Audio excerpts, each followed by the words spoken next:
धेरै दिनपछि ब्लग बनाउन खोज्दैछु म। धेरै लामो त बनाउँदिनँ,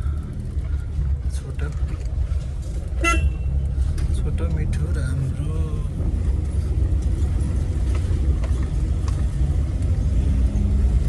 म चाहिँ यही नजिकै सामान पुऱ्याउनु जान्ला हो,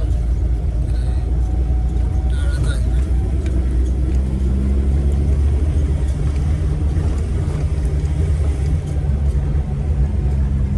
सम्झना सधैँ चोट बल्झिदिन्छ यादहरूका लहरहरूले।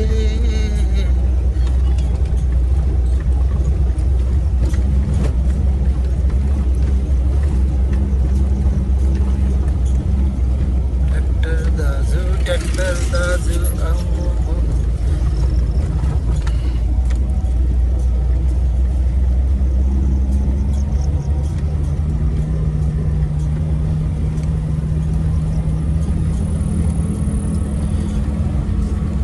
न त यो बाटोमा पहिला नै ब्लग बनाइसके हो मैले होइन। पहिला चाहिँ बाटो राम्रो थिएन, अहिले चाहिँ राम्रो छ। राम्रो त ढलान गरेको छ बाटो, अहिले बाटो राम्रो छ, चिटिक्क परेको। पहिला कस्तो थियो अहिले कस्तो। Before versus after.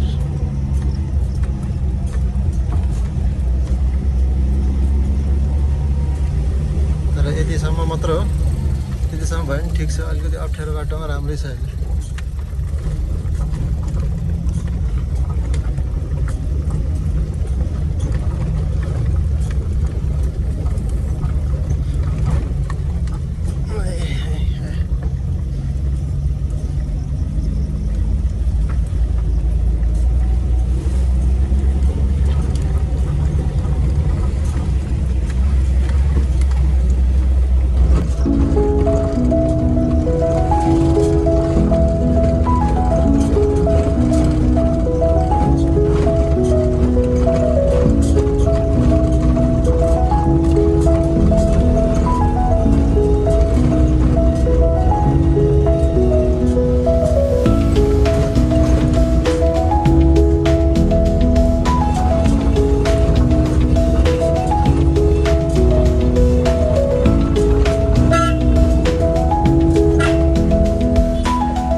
साइकल खेल्दै रहेछ साइकल।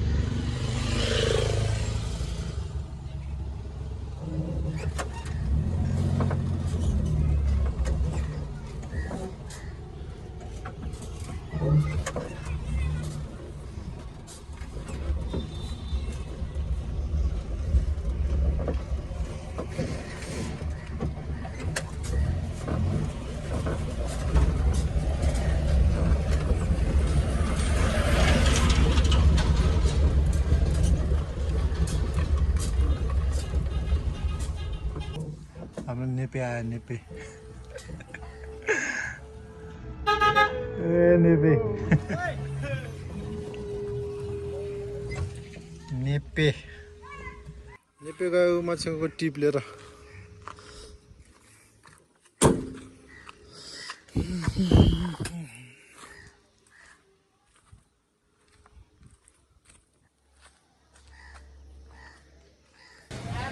दिउँसोको 1 बजिरहेछ। कालीमाटी आएको छु म यहाँ तरकारी लिनलाई। अलिक सुनसान नै छ है कालीमाटी बजार आएको।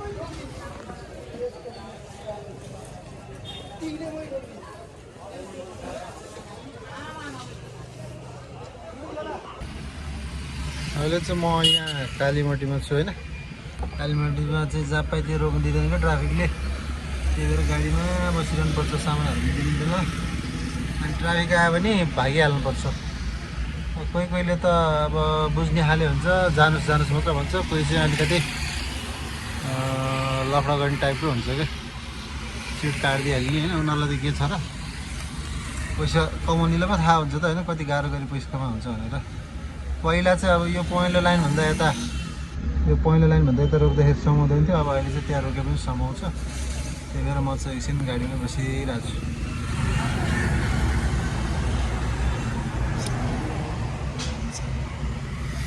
सामान आउँदैछ क्या, म त्यही भएर कुरेर बसिरहेको।